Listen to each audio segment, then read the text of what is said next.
Hi, I'm here with Comics, and I want to talk about Suicide Squad, Kill the Justice League, and the squandering of a franchise. I had a feeling that this would happen.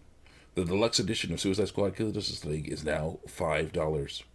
That scam used to cost over 100. It is more tempting to buy it now, but I won't for two reasons. One, it's Suicide Squad, Kill the Justice League, and two, I don't have the equipment to play this sham, and I am not dropping hundreds of dollars for a graphics card that can run this thing. This game is the opposite of a system seller, and it's such a shame too. The sequel to Batman Arkham Knight should have built upon the franchise, not try to tear it down. It was going to be a Justice League game, wasn't it? It starts off in Metropolis, Superman's home city, and the city looks good, just like Gotham and Arkham Knight. The villain is Brainiac, and, no offense, Avenger level threat. It was probably Batman who didn't get brainwashed, because he would never get brainwashed like that. Not because he's too strong or smart for the machines Brainiac uses to mess people up, but because he would never go fight Brainiac, at least not the way he did in the game. He'd let the others go, but he would have a backup plan. He always has backup plans. I'll bet he was the one who called in Amanda Waller. And he was the one who worked with the Suicide Squad, and you maybe you got to play as him and Suicide Squad members as they fought the Justice League members and saved them instead of killed them. And then you fought Brainiac only a few times and beat the game. There could have been even more, even been clones of the Justice League that you could fight, more heroes and more villains to fight or recruit, and who knows what else. But Sweet Baby ruined all of that with their crappy writing, and WB ruined the game by making it a live service. Now, there are some people saying that Sifton and Friends wrote the story of the game, because it says so in the credits. And while that's true, Sweet Baby, as a narrative consulting company, does write stories for games. So it stands to reason that they could rewrite stories for games.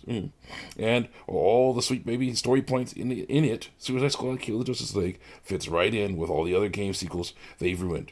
Insomniac Spider-Man 2, God of War, Ragnarok, Alan Wake 2, The Last of Us 2 are all different worlds. But under Sweet Baby, they all have similar themes. White man bad, Cyanide Weekend, or kill them. And I'm not saying that you can't do that in any story, but they do that in almost every story. It's like they hate white men or something. That is not diverse, equal, or inclusive. And now this game with lazy, overpriced, padded life service stuff crammed into it along with that Justice League hate fiction story has gone from over $100 to just $5. And I don't think it's worth buying just yet. Maybe when all the characters are available and the whole story and all the weapons and gear are in the game. Problem is, I don't know if it will be for sale then. I haven't heard anything about the offline mode in a long time. If they moved on at New Rocksteady, then that game might cease to exist once the story is over. They could even pull a Concord. 1 minute it's here, assaulting the Arkhamverse, and the next minute it's gone. The servers are shut down, and the icon could even be erased off your system. And while I liked some things about Suicide Squad, like the graphics and potential of the game, this is what it deserves. Afterward, I hope they make better games. Give us good single-player Arkham games, not remakes, with characters and stories from the comics. There are many, after all. That's the way to get a good reputation in New Rock City, not by live service games or remakes that will fail. Basically, do the exact opposite of what you did with Suicide Squad. I'm here with Webcomics, and I look forward to seeing the Sweet Baby and friends say, we're never going to make games again, just like those hired Concord devs. Also, and as a narrative consulting company, they could be trying to rewrite more than video game stories, if you know what I mean. Sefton Hill wanted Batman to die, they say. If he really did, then it would have been in an epic blaze of glory.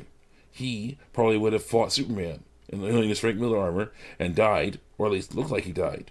Batman being draped over Harley's shoulder and being carried around like he did to her in the Arkham series, and then being put on a park bench and lectured before getting shot in the face was not Sefton Hill and friends. It was Peter Parker retiring, Joel killing, Kratos sidelining Sweet Baby Incorporated. And I'll bet Kim Belair was involved in it too. Batman is the perfect target for them. He's rich. He's a rich, strong, white man who's a hero and a playboy. These losers hate seeing that. It's racist and sexist thinking. They should never have made this game. They should have made a parody of the Arkham series called Night Puncher. And then they could have done whatever they wanted to the characters. It would still be insulting, but there would be no lies about the game being canon like there is with Suicide Squad.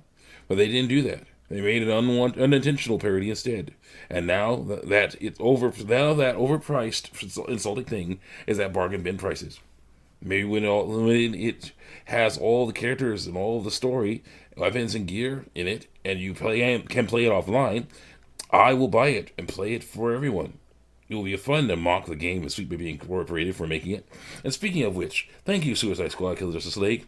Exposing Sweet Baby for the grifters they are was the best thing you did during your short life. If only you didn't take Rocksteady with you.